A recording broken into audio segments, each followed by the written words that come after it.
Ovarian এন্ডোমেট্রিওমা। Ovarian এন্ডোমেট্রিওমাস বা chocolate cyst হল পুরাতন রক্তে ভরা সিস্ট। এই ধরনের সিস্ট, যা এন্ডোমেট্রিওসিস ডিম্বাশয়কে প্রভাবিত করে, ডিম্বাশয়ের গভীরে বিকশিত হয় এবং পুরাতন রক্তে এবং এন্ডোমেট্রিয়ালের মতো টিস্যুতে পূর্ণ থাকে, যা তাদের দেখতে চকলেটের মতো হয়। এর কিছু লক্ষণ দেখা যায়, সেগুলি হলো শ্রোণী ব্যথা, বেদনাদায়ক পিরিয়ড, পেট ফাঁপা, পেটের নিচের অংশে ব্যথা, অতিরিক্ত বা অনিয়মিত মাসিক রক্তপাত, বমি বমি ভাব বা বমি, বন্ধ্যাত্ব, এসব লক্ষণ দেখা যায়।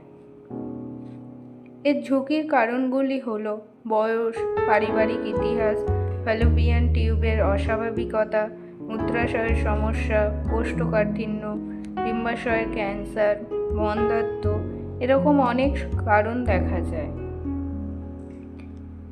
এসব সমস্যার সমাধান পেতে আপনারা আসুন আমাদের দ্য হোম ফার্টিলিটি ট্রিটমেন্টে। এখানে ন্যাচারাল ট্রিটমেন্টের মাধ্যমে কোনো রকম ওষুধ ইনজেকশন ছাড়াই আপনারা 3 থেকে 6 মাসের মধ্যে আপনার সমস্যার সমাধান পাবেন।